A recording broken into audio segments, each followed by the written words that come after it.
Welcome everyone to the program. Thank you for joining us. My name is Mdunduli. Today, I am very excited to be speaking to Sally Andrew, who's the author of the Dani Maria mystery series. So let me just tell you a little bit about the series. So firstly, meet Dani Maria.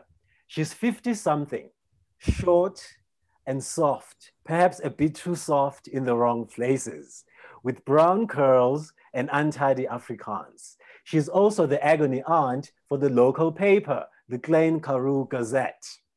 One day, her life takes a sinister turn when a woman in the area is murdered and she becomes entangled in the investigation, to the intense irritation of a handsome local policeman who she eventually falls in love with. And what a handsome man that is. Can't wait to talk about him. In this irresistible mystery series, we discover what else this amateur detective uncovers in a small town marinated in secrets. Warm, poignant, and entertaining, Sally Andrews' delightful heroine blends together intrigue, romance, and cooking in this irresistible mystery series, complete with a few mouth-watering recipes. Sally Andrew is the author of the Dani Maria mystery series, set in the Klein Karoo, South Africa. These include Recipes for Love and Murder, The Satanic Mechanic, and Death on the Limpopo. And Alexander McCall Smith says it is vivid, amusing, and immensely enjoyable. It is a triumph. Sally, Andrew, welcome, and thank you for speaking to me. Thanks, Mdu. Welcome to the Klein Karoo. You read that so beautifully. It was all exciting. Are you an actor? Well, no, I interview people. But I've read your books. I've read the books, and I've enjoyed them so much. And I've found them very, No, it's not exciting. saying I don't believe you. I'm just saying you talk with such... and when you talk about the handsome detective, you stand up like the handsome detective, and you can just really, there's so much expression in the way you speak and move. That's why I was asking. So Hank is one of my favorite characters. So there are a few characters that I enjoyed. So obviously Dani Maria is my favorite character, but Hank as well I found him very interesting. So I just wanted to ask, how did Dani Maria come to you? How did you realize? I'll tell you now. Yes.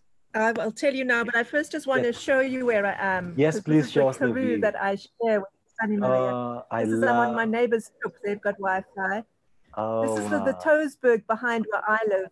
And they're not unlike the Swartberger, which is behind where Tannie Maria lives. And there's a kloof where there's a little stream comes out. You can see the kloof, and Tannie Maria's got a similar kloof where there's a little pond where the frogs. Cool. Yes. So in part, that's an answer to your question in that I live here and I love the place. So it made sense for a character from the Klein Karoo to be who I write about. But the particular Tannie Maria story, all of my stories come to me when I'm deep in the bush. My partner's a wilderness artist, and he sort of was the one who ended up taking me out into the deep wilds. And every year for a few months we'd go out. So we were, when this, I do remember the particular time when Tannie Maria came to me, we were in the Brandberg, which is in Namibia. And we were really, I mean, we took all the water for the time we're there. There are no facilities there whatsoever. You drive for days. You're in the middle really of the wilds, with the Brandberg, which is much higher and wilder than this little Toesberg here. And that particular day, actually the day before, I'd gone off I'd been intent for some years, we'd visited this place, but I wanted to go visit this cave. And as I neared the entrance to the cave, there was a large, dead kudu, very, very large. It was very much a keep out of this cave sign. But I somehow stepped over the kudu and kept on going to this cave because I'd been obsessed with it. And when I was there, from the shadows, I heard this deep growling. And I turned, and I didn't run because I've been warned, don't run. So you're not too much like prey, but I walked incredibly fast all the way back to the camp on my own. And I did not leave camp for a few days. Wow. So it was in this time when I was dedicated to staying under a cameel-doring tree and not going anywhere else that I sat and thought, okay, I want to formulate a new plan of a new character. And I want to write in a genre I enjoy, which is murder mysteries, but not the too gory ones. Wasn't actually aware of the term cozy murder mystery. But I wanted to write in that genre, and I wanted to write about love, and I wanted it to be humorous, and I wanted it to be a bit quirky, and I wanted my character to be a little bit crazy, but also very down to earth. So I came up with a notion with the love of, if I had an agony aunt column, then I could explore love in all of its guises, not just romantic love. And I was looking for something archetypal that I really wanted to explore. So that was where the agony aunt idea came. And then the recipe, the part of it being food obsessed, is I wanted to make her a little bit mad. So I decided to make her mad about food. So I did have some of these ideas, and I've even got my original notes where I was asking myself questions and answering them. But then I think where she really came to me was then I thought, okay, those are the ideas. Let me get into her mind. And then I just wrote those first lines. Isn't life funny? You know, how one thing leads to another in ways you just don't expect. And then it was like I heard her. I heard her voice. Yes. And I could get a sense of what she felt like. So there's this aspect of the conception, I think of any conception, which is all the left brain stuff. Or was it the right brain? I don't know. Get them mixed up. But the sort of planning, the conscious planning, etc. And then there's the certain way where you set an intention and then you just let go and see what happens. And it was like this Tannie introduced herself to me, and I've had to I've just been enjoying hanging out with her ever since. It's been 7 years or so now. Wow. Had you been a writer before you started writing for Dani Maria, about Dani Maria? It's a relatively late as a career move for me. So I had one other book published before. I have loved writing. I mean, I remember writing even Winnie the Pooh kind of stories when I was at school, and I've enjoyed it. And then I was doing, my training was in adult education, and I was very active as a political activist in the 80s, a very exciting revolutionary time, nice time to be young and excited and engaged. So I was very much engaged with being an activist. And then I got really ill with ME, myalgic encephalomyelitis, and I was unable to do any of got a master's in adult education. I was unable to do any of the practical workshop work. But I started writing in the field of adult education. So that kind of pushed me. Instead of doing the educational work, I then started writing, and I wrote a few books around the political related issues, but very much educational books. But I wrote them, a lot of them were written, I was very interested in what was called popular education at the time, where you're really writing for and from and with people's own voices. So I'd interview people. And I wrote for people who speak English as a second language, where there's a high level of intelligence, but not necessarily a high level of formal education. So in a way that prepared me quite a lot for Tannie Maria. So I wrote a book about domestic workers union and about the battering of women. And then I did a course in environmental education. And the project I did was around climate change and the environmental crisis. And I interspersed that with personal stories. They're my own stories, like what's the term? Can't remember what it's called, narrative nonfiction. And I had such fun with the creative side of it. And one of the people I sent it to was a publisher overseas who said, wow, you can write, if you ever write a kind of normal book, because it was just, tricky genre. It was personal stories mixed with fact sheets, mixed with activism, mixed with research.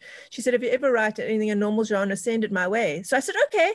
And I spent the next 2 years writing, just having such wild fun writing crazy fiction. It was a guerrilla activist who worked together with a San activist from the Kalahari.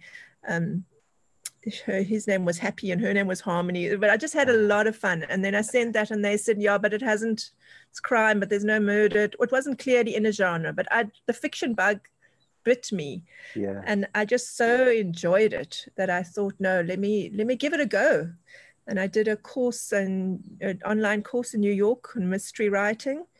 And that book, sorry, that the book did get published. It was called Fire Dogs, Opening Our Hearts to the Earth, or The Fire Dogs of Climate Change. So it did get published, but it didn't really do well commercially. But it did quite well politically. It went to a lot of countries and conventions and things. Yes. So that was my first published book. And then I had that other unpublished novel that was rejected hundreds of times. And then this one was rejected hundreds of times, but I'm straying from the question. No, thank you for that. I enjoyed the history of that was enjoyable. I just want to read the first page, maybe a few lines from Recipes for Love and Murder. So that's the first Tannie Maria. So I'll just read just a few lines, just to treat the viewers and the listeners. So this is chapter 1. Isn't life funny? You know how one thing leads to another in a way you just don't expect. That Sunday morning, I was in my kitchen, stirring my apricot jam in the cast iron pot. It was another dry summer's day in the Klein Karoo, and I was glad for the breeze coming in the window. You smell lovely, I told the apple goose confit. When I call it apricot jam, it sounds like something in a tin from the spa. But when it's confit, you know it's made in a kitchen. My mother was Afrikaans and my father was English, and the languages are mixed up inside me. I taste in Afrikaans and I argue in English. But if I swear, I go back to Afrikaans again. The apricot confit was just coming right, getting thick and clear when I heard the car. I added some apricot kernels and a stick of cinnamon to the jam. I did not know that the car was bringing the first ingredient in a recipe for love and murder. Oh, and I love that. That got me. The way you wrote that is so simple and vivid that it takes you in, and suddenly you are in this world and you want to know more. So well done for that. The language is very simple and delicious. How long does it take you to write a book? I've got another question though. Are you a writer? I'm a speaker. A speaker? Yes. I keep asking this question. Are you an actor? You're right. No, you just have such a good sense of language. Well, how long does it take you to write a book? The first one took me a lot longer. It was probably 4 years in the making. And the others around about 2 years. I probably take about a year to write my first draft. And then I do lots of other drafts. I mean, so usually do 5 and 10 drafts on a book. Because I enjoy, there's the story, and then there's the language, and then there's the characters, and there's just different layers of writing. Yes, you told me that it took you this chapter in Recipes for Love and Murder, just this first chapter. You told me that you wrote it quite a few times. How many times? Yes, that one I probably wrote more than, I don't know, maybe that was probably 15. But that one, I think I titled it. I thought, I'm going to make this I titled it like the best chapter ever, or the best chapter in the world. Or I set some really over the top title to it. And I wanted to make those first paragraphs really right. And really, it's interesting, like you say, because I think a lot of people think that good writing is floral and complex. But often to get it right, it's cutting out words, keeping the images concrete, playing with language and rhythm. Although I'm not a poet, so I'm not really very good at that. There's Elmore Leonard's got a lovely line, is if it sounds like writing, I rewrite it.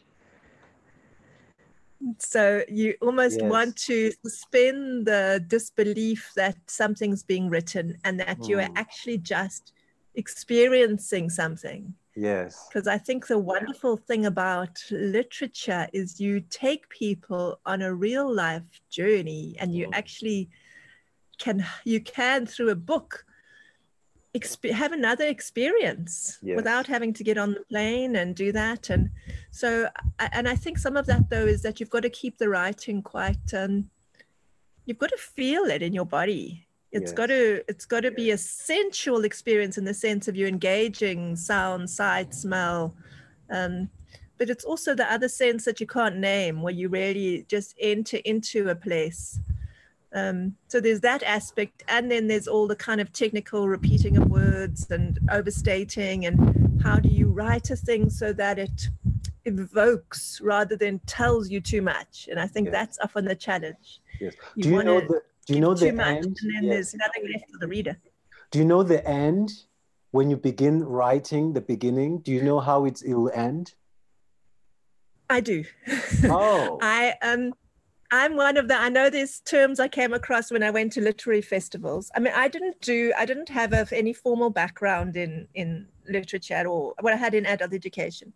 So going to these literary events is where I learned a lot of the sort of technical stuff. And for example, there's a term where you're either a plotter or a pantser, where you get pantsers by the seat of your pants. Now, I'm a plotter, more in the kind of control freak variety when it comes to the plot. So in terms of what's going to happen, I actually write a sentence for each. I've got the synopsis to begin with, and then I've got a sentence for each chapter, which does change. But for me, the magic and what I don't know, and I don't know it each time I sit down, is how it's going to play out, how the characters are going to behave, how what feeling. Sometimes the feeling and the strongest thing in the writing is just some bird that flies into the scene and eats some macaroni, you know. So the pantsers say, no, it's so boring to have a plot because you know what's going to happen. Whereas for me, the scaffolding I want there, and then there's the magic to what's sculpted in the shapes and the finishes, and that for me is the real magic, because there's some book, I haven't read the whole thing because it's about this thick, called The 7 Plots. There are not a lot of original plots. There's a certain amount of things that can happen and can go this way or that way. And that's not where the great magic lies. It's important. It's got to grip you. You've got to always be thinking what's going to happen next. But that's not, for me, where the biggest magic is. The magic is in the characters. It's in the messages that come between things. It's in the sort of in the gaps in between, in the white bits on the page. Yes. So let's go a little bit deeper into Dani Maria as a character. So the relationship, one of the interesting parts is the relationship between her and Hank, the handsome detective. And with the chestnut moustache. And his big body, the way you described him, I thought was very sensual. And I think people will enjoy, especially the love scenes between the two of them. And if I have time, maybe I'll read a few lines from some of the love scenes, hopefully. But I love the way you... But I want to talk about she, at some point, so their relationship starts off very rocky because she's had some personal issues with her ex-husband. So when the first book, Recipes for Love and Murder, begins, she's a widow. She lives by herself. And in a way, food is her companion. And then at some point, she falls in love with Hank. But because she has some insecurities, which maybe I'll speak about in the book. And there's a passage where you describe heartache, a kind of heartache that she's feeling. And it's in The Satanic Mechanic, and it's on page 79. And I'll just read maybe one or two lines. And so she says, I stroked Hank's fingers. The thought of being without him made my heart feel like a lemon cut in half and the juice squeezed out. And that is one of the most vivid descriptions of heartache and the fear of losing someone. Have you ever been through heartache that enabled you to describe it so vividly like this? Well, some of that vividness is because Dani Maria has food metaphors. That's true. She's so obsessed with food. That is true. Most of her images Yes, are yes, food. yes. That's true. I mean, I've been relatively blessed, but I'm 50 something and I've had many relationships and they're not all happy. And I think more what I have, I'm one of those, I've discovered the term for it recently, HSP, highly sensitive people, where something even that isn't that major, I might feel as an incredible pain to me. And then I'm learning to get over it quicker. So I do feel things quite intensely. So I've certainly felt that, but I don't have very exciting stories that are very dramatic. I mean, I've generally been blessed. Wow. Blessed with a good life, and then it's countered by super sensitivity, so that everything that's difficult is like really hard. So in that but sense, everything that's good is really good. Yes, I can relate. I actually can relate. I think of myself also as a sensitive person. So I feel things very strongly. Even the smallest things, I feel them. But you know, yes? That can be, it can sometimes in life one feels that as a curse, but as an artist or as a healer, it's a real blessing because it gives you insight. Yes. And ability to express and explore that in a way that others may not. Yes. So as I mentioned, Tannie Maria had some heartache. Her husband was the very opposite of Hank. And so that left her feeling traumatized in terms of romantic relationships. And there are a few times, especially in Recipes for Love and Murder, where she wonders if she'll ever find that love, or she's sort of pondering about love. And so when she falls in love with Hank, it's something, she feels sick. So I just want to read a little bit and then I'll ask you a question about that. So this is on page 232. So there's a character called Hattie or Hattie. So Hattie is the editor of the local newspaper. And also she's one of my favorite characters as well. I like the way you describe her. So I'll just read a little bit. So page 232. She slammed on her brakes and pulled over to the side of the road, bumping into the trunk of a jacaranda tree. Maria, she said, are you going to tell me what's going on with you? I watched a few purple flowers land on the bonnet of her car, lucid by the thud. She said, the detective called me. He told me what happened with your shoes. Some insect in the tree was creaking like a door that needed oil. I didn't want to worry you, I said. For heaven's sake, don't be an idiot, she said. Why don't you come and stay with me for a few days? Did the detective put you up to this? The man is worried for your safety, she said, and I'm worried more that you're not yourself. Now the insect was creaking double time, calling for a mate, I suppose. I'm tired, I said. I didn't sleep well last night. Now you say you're tired. Earlier, you said your tummy was sore and that you've got Jess's sickness. Now it turns out she wasn't sick after all. Well, love sick, maybe. I heard what sounded like another insect replying to the first one. Creak, creak, creak. Well, I never, said Hattie. Dani Maria, are you in love? I snorted and folded my arms. Now the insect and its mate were singing. I thought that was very beautiful. And sometimes love feels like that. Completely forgotten it. Oh, it's so nice having someone read me stories. It's like I've completely forgotten these. So I just wanted to ask about the power of love, particularly romantic love. Do you think that romantic love has the power to liberate a person? And have you ever been liberated by romantic love? Sure. I think romantic love can liberate or enslave us. But essentially, I do think one of the core reasons for our existence is the challenge of learning to love. It's just a really wondrous thing and a really difficult thing, whether it's romantic love. See, I don't think they're disconnected. I think, for example, you can't have a good relationship if you don't love yourself, and your relationship yourself might be affected by your love for your work or your family. Or so I don't believe in the myth of a magical romantic love that saves you at all. But I do think we are all challenged. And one of our deepest and most difficult challenges is to learn to love and be loved. So it continues to be a profound theme for me in my life and in my books. So it's, I think it's deep stuff. It's made into cheap songs and cheap ways of making us buy things on Valentine's Day or whatever. But I think it's one of our profoundest human challenges. Yes. Is to love. To love deeply, both romantic love, but to love each other as humans. And as in the book you're holding there now, getting over things like us and them mentality, which is a block to love. Yes. You know, you in the book you touch on race.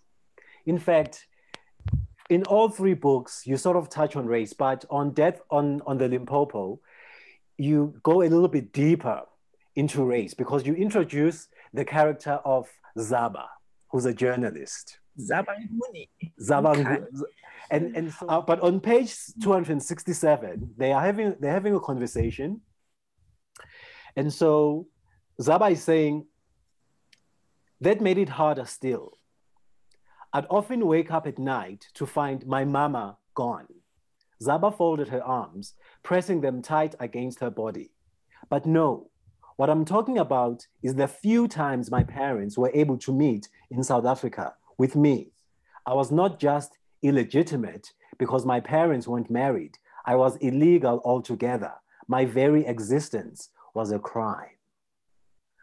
And I thought that was very powerful. Why did you choose to include race in this series? Oh, in this series, well, I mean, as you say, it's touched on in all of them, although Ladysmith's quite a white and colored. There's not much, well, certainly a closer character is new. But as a theme, why did I choose to include?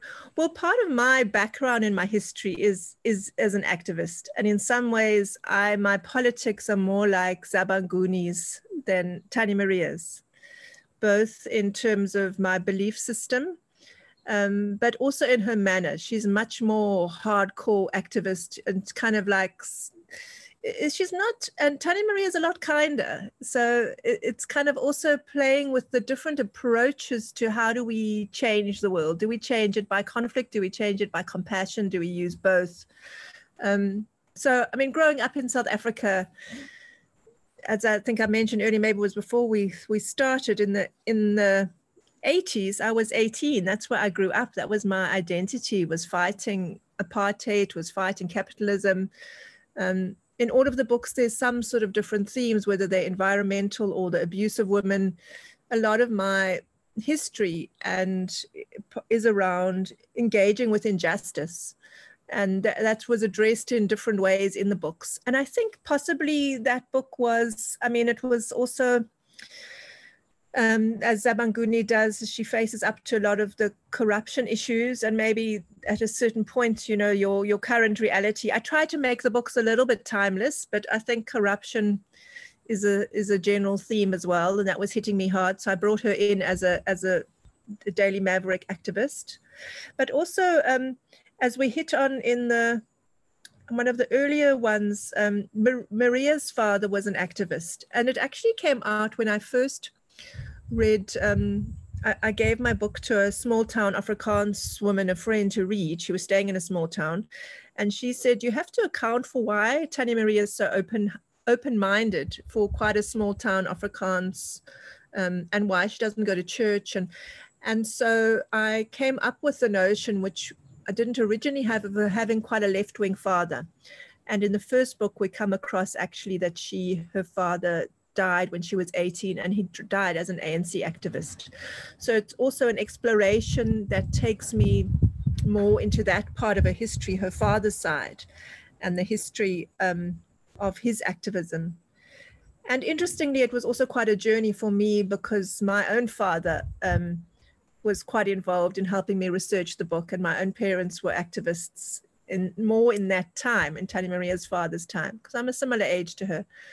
So it was also an opportunity to explore issues around fathers. What was quite a balance for me was how to, which I also found as an activist and a writer, one's got to not, if you overstate and you lecture people about anything, including politics, they tend to react. I even have it, even if I agree with someone, if I feel they're telling me what to do, I back away. So I was wondering, for you, did you find that as a character, Zabanguni, did she come on? I thought it's okay because she's a character, but I'm wondering in some of those lectures, like some of those fireside lectures, she was just saying, Tannie Maria, it's time you like learned about race, about capitalism, and gave her these lectures, and she was quite hardcore about it.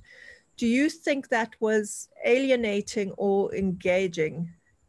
I felt that she felt as a reader, she was very forceful, and she assumed that Tannie Maria had no experiences about race. She assumed that Black people had a stronger reaction to race identity. And as I was reading those pages, I felt all of us are raced people. We all experience race. We may experience it differently, but we all experience it. And yes, while the Black experience of race is maybe more traumatic, but when we speak about it, it should not be accusatory. It should be as a dialogue. And I think the only way— how do we explore this thing?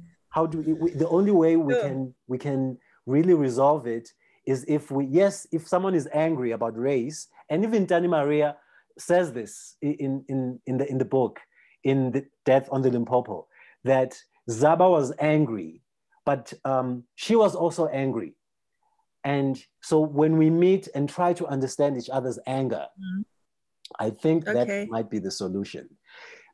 And I felt that Tannie Maria didn't express her anger too much, because there is white anger, and it needs to be spoken about, because anger is anger. We can't just be talking about how angry Black people are.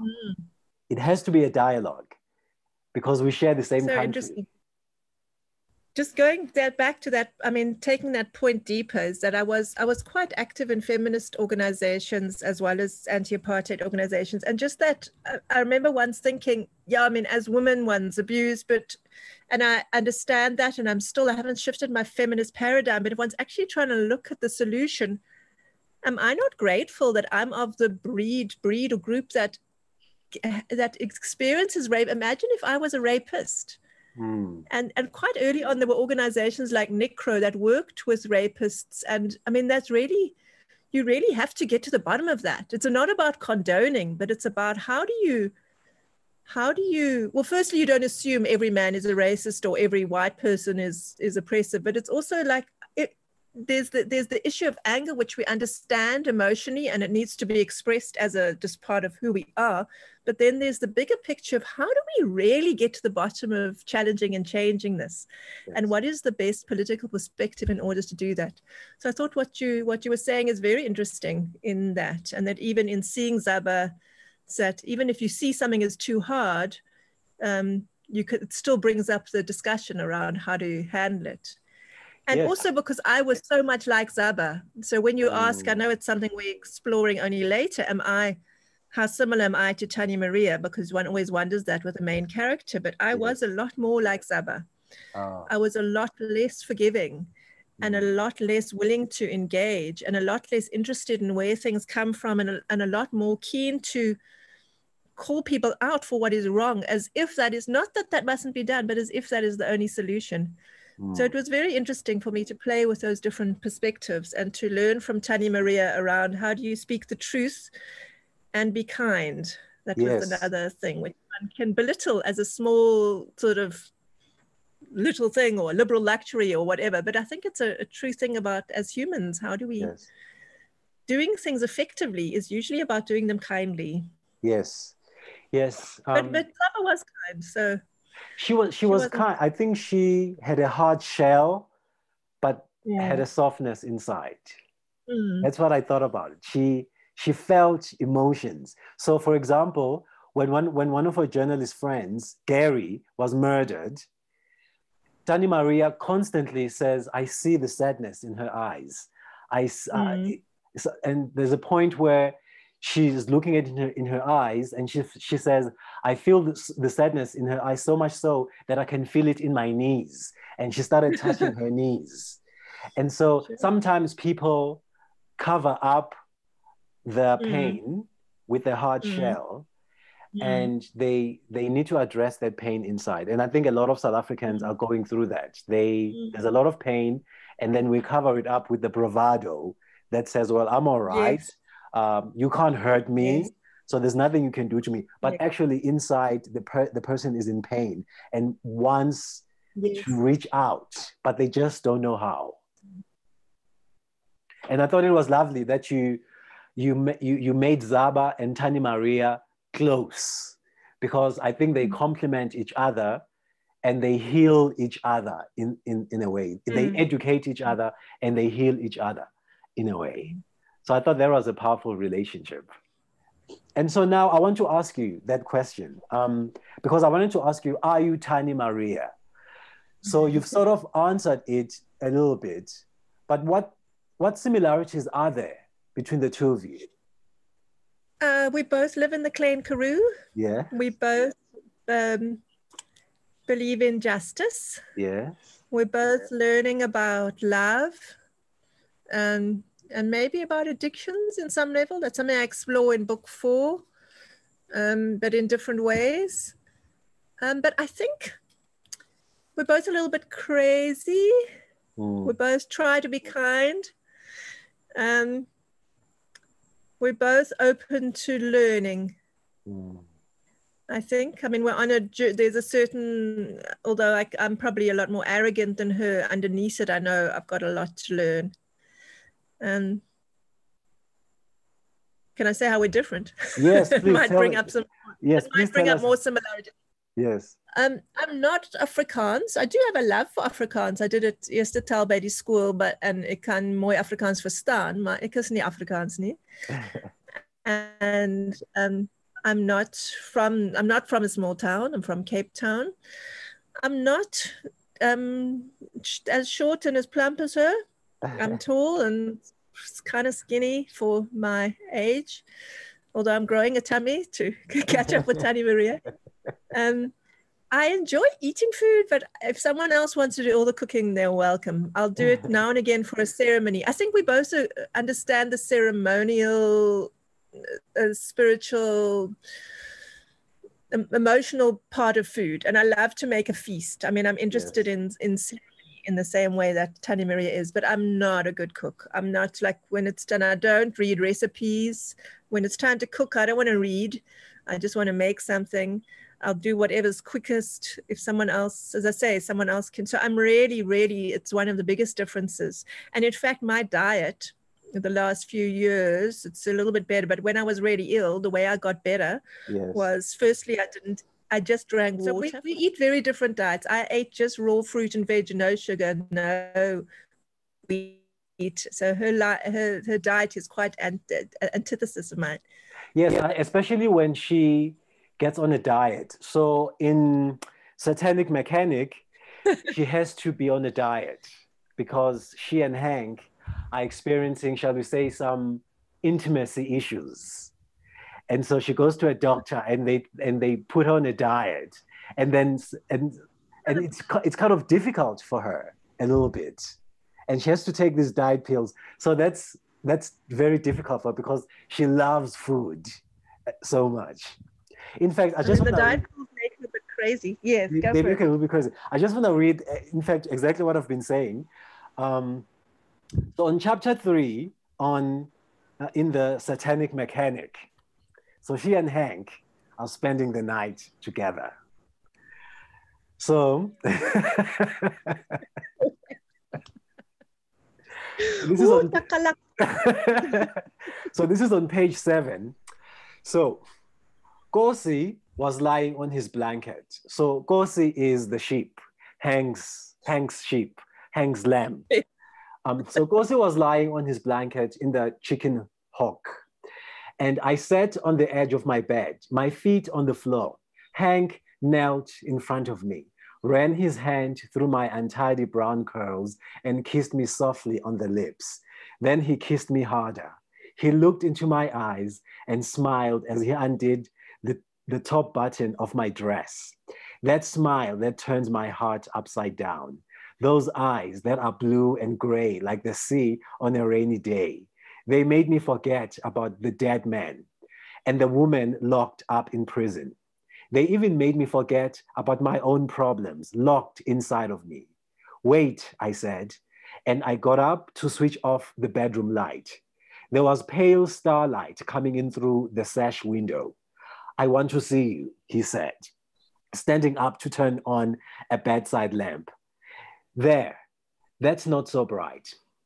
He unbuttoned his shirt and took it off, then put his big arms around me and held me against his warm, furry chest. He smelled like spice cake and nutmeg. His waist pressed against my belly, and I could tell he was ready.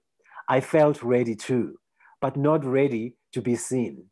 Part of me needed to stay in the shadows. I'm a bit shy, I said. The light. I just want to see your face, he said.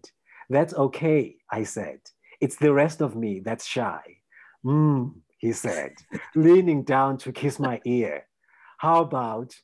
His hands traveled down the back of my dress and onto my round bottom. It was a bit too round, but his hands didn't seem to think so. How about we keep your dress on? His hands moved down a little further, and he edged the skirt up a little, then a little more. His fingers followed the edge of my white lace panties. I made some noises that I didn't really mean to make. They just came out. I'll take that as a yes, he said, his finger hooking into my panties, pulling them down. So I'll stop there. You're not going to wait till they get interrupted by the sheep going bleh. Oh, okay. I'll read just a little bit. We heard Gossip bleating, a lonely sound. Hank undid the leather belt on his jeans. It was a big belt with stuff attached to it, including a gun holster. Everything about Hank was big. I tried not to stare as he took off his jeans. Maybe you stopped in the right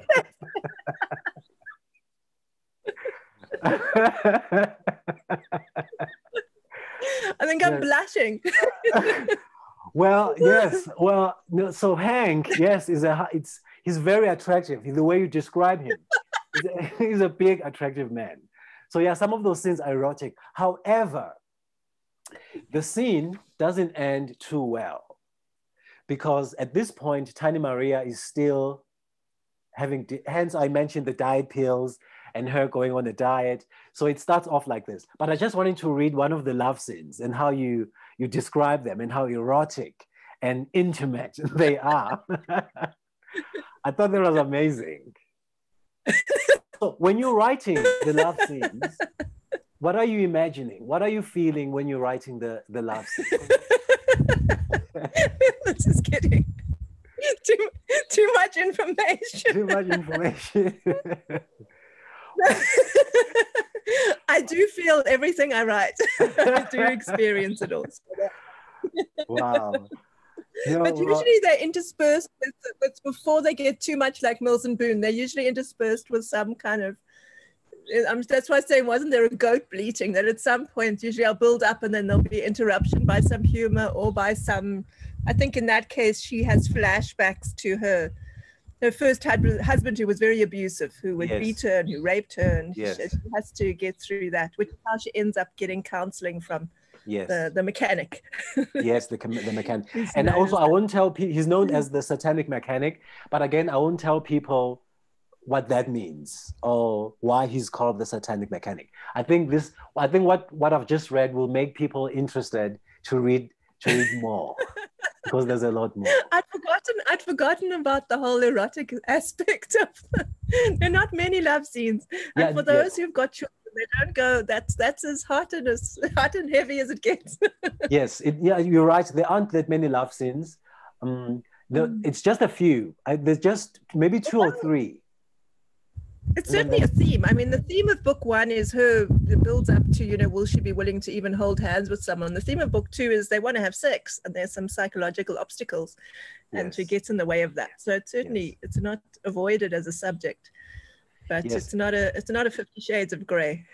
No, it's not. It's the way you've done it though is very sensitive and very very classy, and it's not 50 Shades.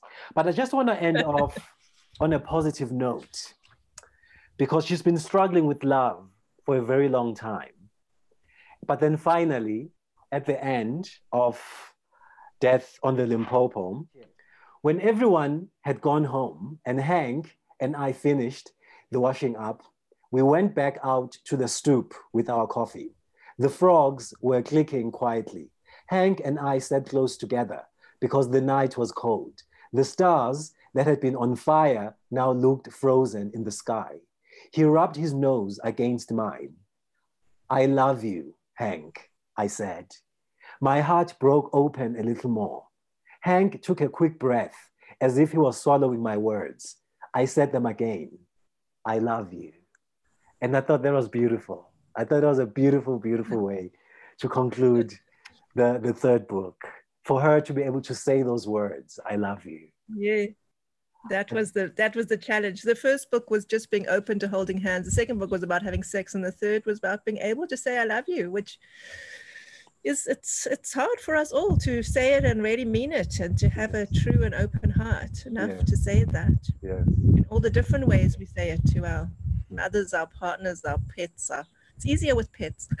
It's easier with pets. That's true. It is. Yeah, but otherwise we are guarded. Yes. And we carry our histories and our wounds and our hopes and dreams and fears with us. And to be able to say, "I love you," it's corny, but it's also a big deal. So that's where I try to find that space between what we're all grappling with, but what also we can explore a bit more deeply. Yes. Andrews, thank you. Sally, thanks so much. Yeah, thank you. Thank you. It was a pleasure to speak with you. Sweet. Thank you. Thank you. And thank you for all your lovely readings. I've really enjoyed listening to bits of stories. I've really forgotten them altogether. I read every word. I can assure you. It was very enjoyable. I'm very honored. I'm very honored. The Dani Maria Mystery Series by Sally Andrew. Recipes for Love and Murder, Dani Maria and the Satanic Mechanic, and Death on the Limpopo by Sally Andrew. Thank you everyone for watching.